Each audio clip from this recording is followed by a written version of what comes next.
Test, test, test. We're going to go live here.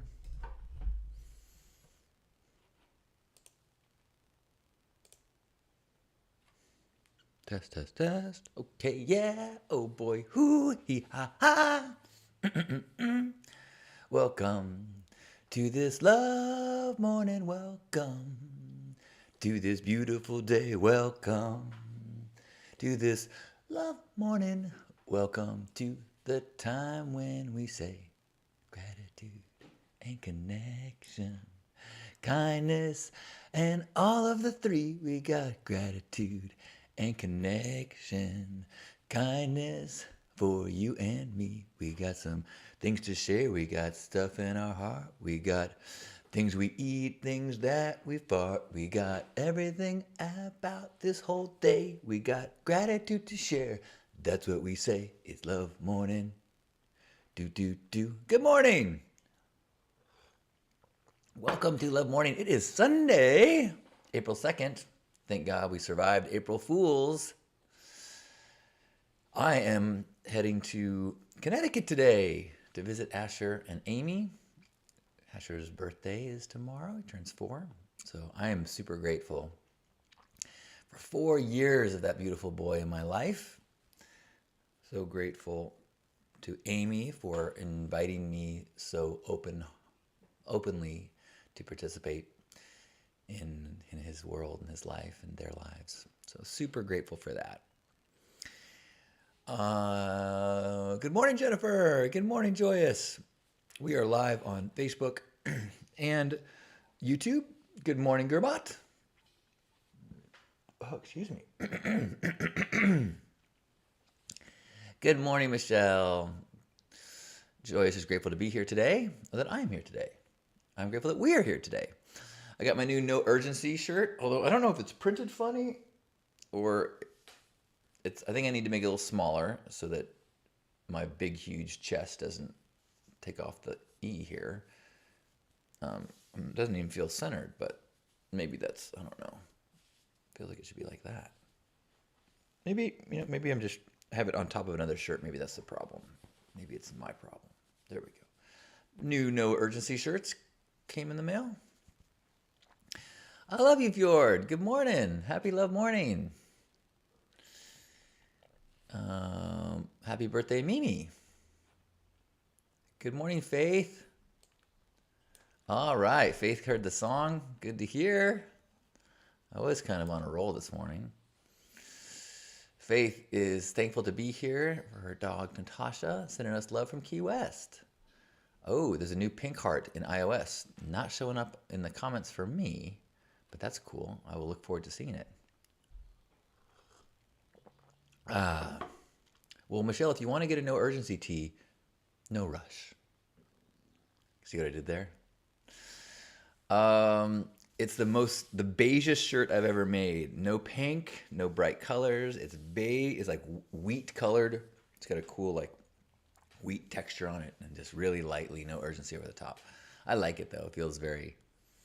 I think it goes well with the salt and pepper. What are you grateful for today? I'm grateful for I'm grateful for so many things that I've been learning from lately. I'm really grateful for the guy who did Untethered Soul. I've been devouring his podcast. Michael Singer's podcast, the Michael Singer podcast. You can watch him on YouTube. I guess probably the podcast too, now that I think about it, since they call it the podcast. But I've been just watching it on YouTube, listening to it on YouTube. There's no visual. But oh my gosh, it's so right what I need right now. He's kind of got a funny, doesn't sound like a spiritual monk kind of person, you know. He's kind of like, come on, you gotta do this. Don't do that's you're being silly. Don't do that. He's great, and I just really, really have been getting a lot out of his stuff. So Michael Singer podcast, I highly recommend. And I am grateful. Hey, good morning, Painty. Painty's grateful for pizza, and he's got to run. Enjoy the day. Enjoy your pizza. Michelle is grateful for Sundays, coffee, pain cream for the knees, and her wonderful Pink Heart family and friends. We got a Pink Heart meeting today. That'll be exciting and fun. Although I'm gonna have to leave early to get to the airport, but so I've got to. I'm not the most carefree and chill packer. I take way more time packing than I should. I bring way more than I need. And those are kind of the ways that I overcome the stress of it. It takes me too long to. I set aside a lot of time. I get distracted as I go, but I'm gonna make it. I'm gonna have plenty of time, and I'm grateful that I have the luxury of that extra time. And you know, I'm on Southwest, so I can bring luggage, and I can bring more than I need. So, and I'm grateful I paid for the early bird check-in, so I don't have to stress about even more things I don't have to stress for.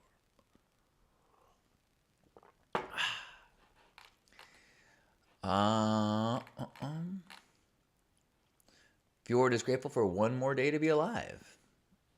Jennifer, grateful that I got to go on a Mexico cruise with my son before he moves to Argentina in June. Oh, that sounds just like a treat.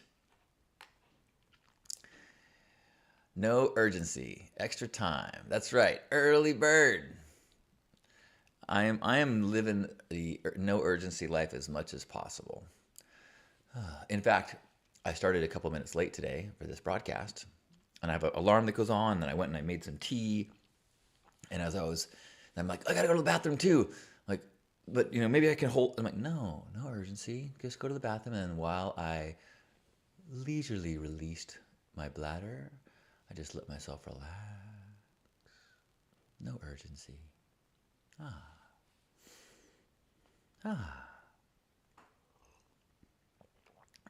Well, Joyce, your packing is a little bit more significant than mine. I just got to pack for 3 days. If I think I only have 2 full days, 2 days of travel and 2 days in Connecticut. Although I might try to push and stay along one more day because it just seems so silly to spend 2 full days of traveling just for 2 days. No lucidity for me. Oh, have a beautiful time. I have been in a non-party mode lately, and so I've been trying to figure out how and if and when I will return to burning events or festivals. I'm not sure yet. Still working for it. Good morning, Dawn. Hello to you in Utah. I'm not sure who said, grateful for the sunrise. I'm grateful I got really early today for me. I got up I went to bed though at 10, and I got up at like 5:30, and I was able to get quite a bit done early. I did some meditating and stretching and walking and listening to Mickey Singer podcast. Good morning, Lilu.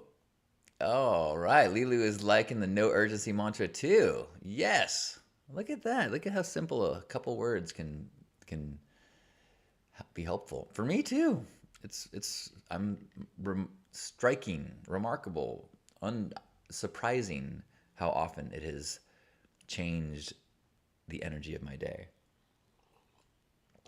I've been combining it with an awareness from this book, Self-Observation by Red Hawk, where he talks about how anytime you are using muscles that are not involved with the task at hand, you are, out of presence. So I keep noticing, there's this constant check-in of like, can I relax? Oh, is it? So like I'll notice like my face will be like some tenseness, or my jaw tenseness, or shoulder tenseness, and anytime you go, a combination of like, oh, can I relax? No urgency. Can I relax something? Is there muscles that are being used that don't need to be used? Oh yeah. No urgency. No urgency.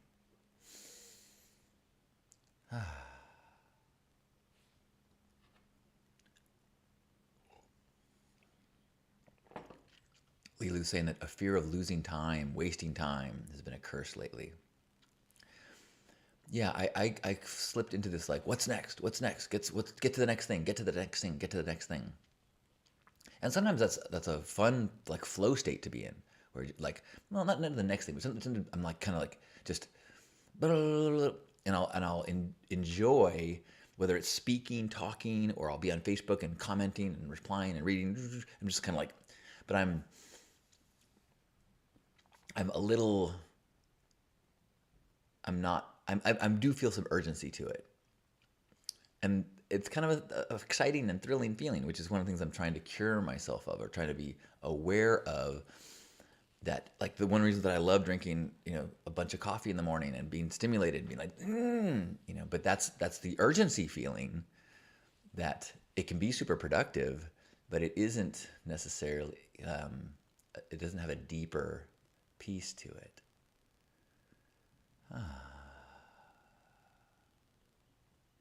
So it's scary sometimes to let go of something that makes you productive, because our culture, we worship productivity. I know that if I am not productive, it's much harder for me to be happy. In fact, I've been self-aware lately that one of the reasons why I've been feeling good is because I've been writing a whole bunch, and then I've been getting good feedback, and the writing has really been responding or connecting with people. So that feels productive, which is another trap. Michael Singer is big on this thing of your goal, what you really want is to feel good. He says, I was listening this morning, he goes, if you ask yourself, what do you want? What do you really want? You will start to create, like, okay, I want a partner. I want to be in a relationship that is this and this and this. I want to live in a place that's like this and this and this and this.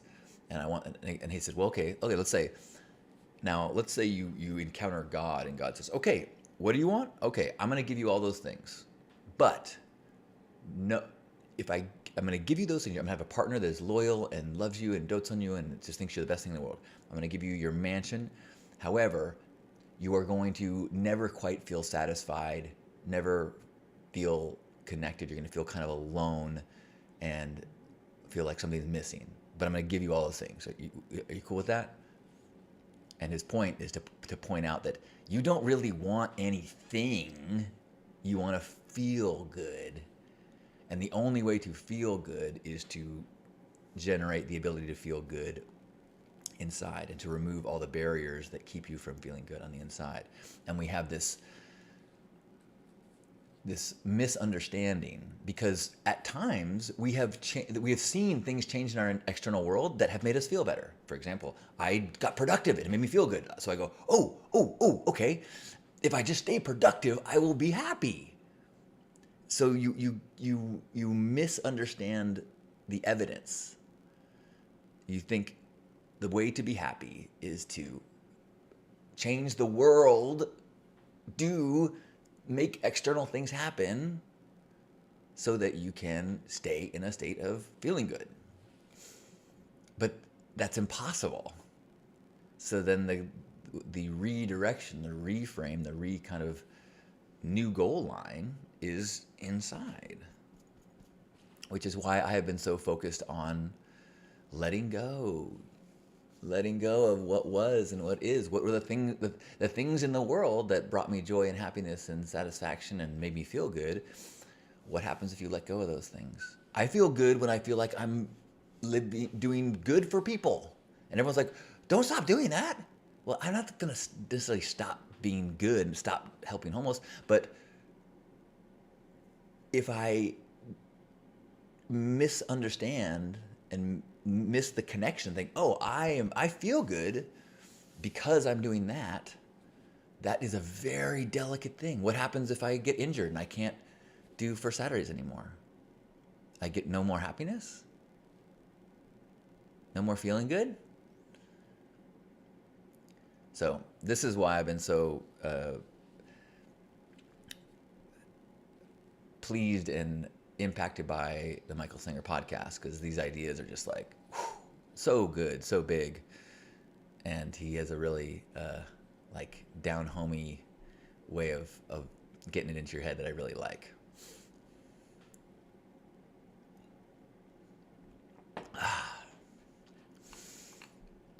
So, good morning.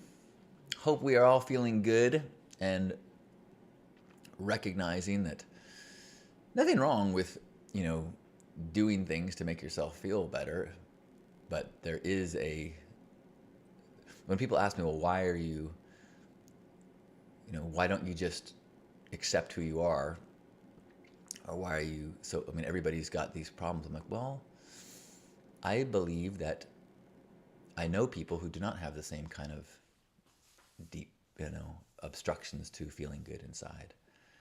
And I do believe that people on like Buddhist paths, it's about removing the obstacles, removing the attachments. Buddhism, life is suffering. Why? Because we're attached to things. We're attached to what we think the outside world should be.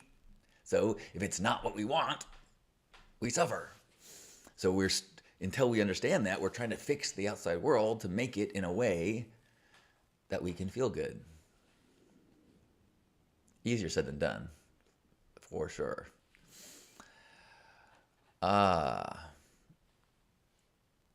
Good morning, Gracie. Good morning, Melissa. Good morning, Christopher. That is my fireplace. Thank you. Good morning, Bobcat. Bobcat's having a challenging day. Glad to know there are other open and honest folks not pretending everything is always perfect. Everything is not always perfect, and yet everything is always perfect. That's part of the idea of, like, the reason we suffer is because we think things should be different. So the challenge is, how do we let go of our attachment to things not being the way that we want? And also massive amounts of self-compassion as we work within the mindsets that we've been living in for so long. That's a very, advanced graduate level place to just live in a state of loving reality. Then Byron Katie teaches tools for that. So does Michael Singer. But that's a big one.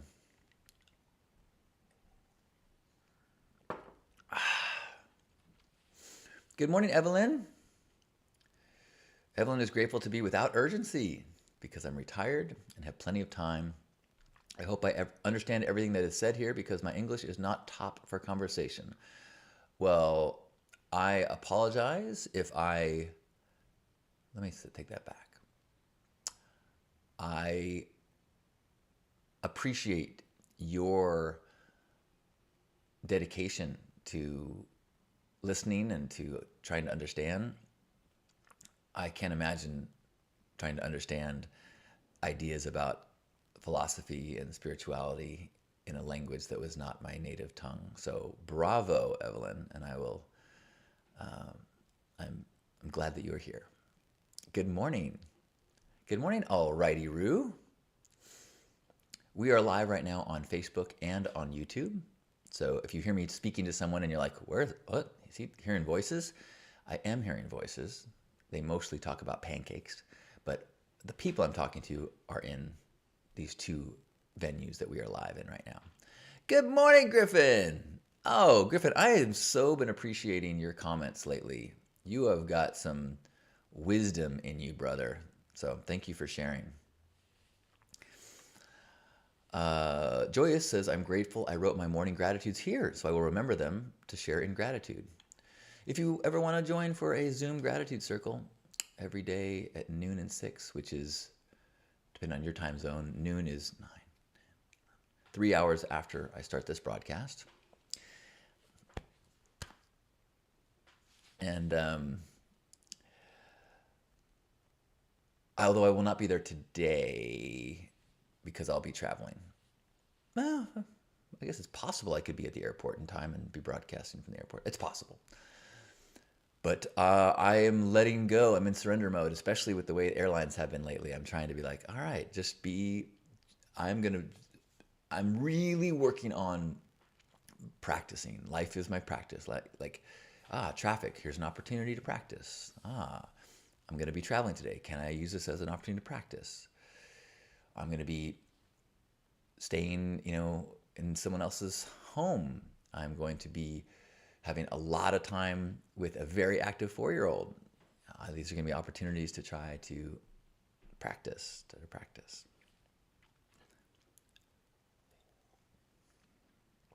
Amy says, I am grateful for this subject thread. Learning more of what motivates my behavior and being more selective in the people I spend time with, and how important, honest, caring conversations helped me grow. That is, I'm going to say here to that. I caught myself yesterday or a few days ago. I was talking with Ladybug, and she was referring to me. We're talking about self-compassion, and she was saying, that okay, if you're going to do this activity that is going to be very difficult, and there's a challenge that she didn't say you're going to fail, but like I'm like, I don't know if I can do it. She's like, if you're going to take on this thing that where failure is a possibility, you need to really practice self-compassion so that the failure doesn't knock you farther backwards or too far backwards. And then she suggested a book, Neff, I think is the author, about self-compassion. And I had this thought of like, I know all this stuff, like it's not about learning more, reading more. I have to practice what I already know. But that's not really true. And even things that you already know, it's helpful to have them reminded and refreshed and heard in a different way, or even heard in the same way. Like I will often watch videos of myself talking about ideas that I have lost connection to. And that's something that, I've been aware of as well. Like just because you go, aha, I am wise and connected and I feel the oneness, that doesn't mean you stay there. The world is constantly pushing you back towards disconnection and separateness. So, like I had someone today, they commented on my thread about having to let go of who I once was, and they said, like, have you ever done a psychedelic medicine retreat? I just got back from one and I've left my old me behind. And I was like, oh, that is so sweet. Like, yes, I have done many medicine journeys and I have shed parts of the old me. Now, is it possible that in a single experience you can have a complete transformation? Absolutely. It happens to people all the time. But you need to integrate those things, and you need to continue to practice and be reminded of the things that you learned, because the afterglow of a medicine journey is not infinite or indefinite. It's the world can keep snapping you back. So it's a practice. I'm not sure if that came out the way I meant it to. Luann is grateful, keeping it simple today on this pretty day. We got a couple more minutes and then I'm going to get ready to pack up for my trip. Gail is trying to understand what this dance thing I went to is about. Ecstatic dance. You can Google it. It's a thing. Ecstatic dance. Gerbot saying, integration for the win. Yes. Yes. And actually, I think that's something that maybe in my past, I did not, integration was not really as talked about thing, 15 years ago, 12 years ago, like when I first started dabbling in ayahuasca. I had these, incredible experiences, but the concept of integration was not on the tip of everyone's tongue. I mean, people were not talking about ayahuasca really, so it wasn't like, it was just not. I think about like, oh, I wonder if I could have had more powerful, long-lasting effects. But who knows? I mean, clearly, I'm exactly where I'm supposed to be, right?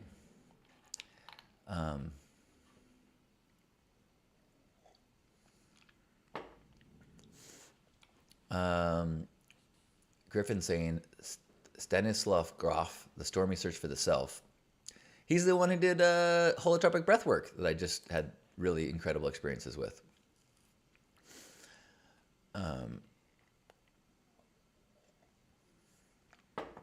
I heard that book is pretty gnarly, though. People were talking about it, but I'm not sure exactly what they meant. But it made me. I've had such an incredible experience with his holotropic breath work that. Well, I will look into that. Thanks for the recommendation. Good morning, Ivan. Good morning, Pierre in Amsterdam.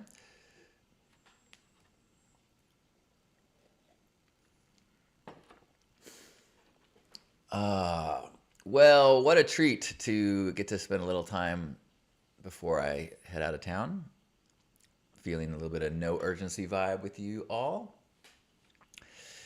And remembering and reminding each other that this is an exercise in remembering that we're not alone and that there's like-minded, open-hearted people all around the world. Can you hear the flushing of the toilet above me? Rain from above. Luckily, it stays in the pipes. Whew. So as we go off into our days, these beautiful Sundays, and we can spread this vibe of connection and kindness and gratitude and look for ways that we can be a little bit more connecting and kind, look for things to be grateful for. And so I will be doing that as I go through the airports. I'll also be looking for ways to practice calming my body and practicing no urgency. Am I using muscles that are unnecessary in this moment? Is my face clenched? Is my shoulders up? Am I tense in ways that are unnecessary for the task at hand? Relax. No urgency. Pierre is grateful he got to see Kiri. Pierre and Kiri are people that are both in my gratitude group, and Kiri flew to Amsterdam and got to meet Pierre. That's so cool. Gearbot is grateful for friends and family who helped me with a garage sale yesterday. Ooh, cool. Much blessings, everyone. I just got a notice that my flight was postponed 30 minutes, so hopefully it's only 30 minutes, because otherwise things start to get sketchy. But you know what? No urgency, right? So I spend the night in an airport. I hear Chicago is beautiful this time of year. Alrighty is grateful for a cacao ceremony last night. Cool. Fucking A. Nice. Oh, I'm also grateful I got to visit the Shapiros yesterday and my parents. I saw my parents in the afternoon. That was so wonderful. Really nice visit with them. And then I got to see Dimitri and OT and their 5 children, 2 little twins and their 3 little ones. It was really, really nice. So thank you, everyone. Wherever you are in this moment, give yourself a big squeeze and send that squeeze, that hug out to me and to all those that are here. Feel us holding you, recognizing our shared human experience as we take a deep breath in and squeeze. On behalf of Grandpa Caleb and all of you, thanks for being here for this gratitude gathering. And love morning.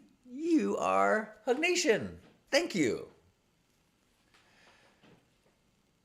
Bobcat, I can read right through the letters. I feel you. Gratitude, gratatad, gratatatad, gratatatad, gratatatad.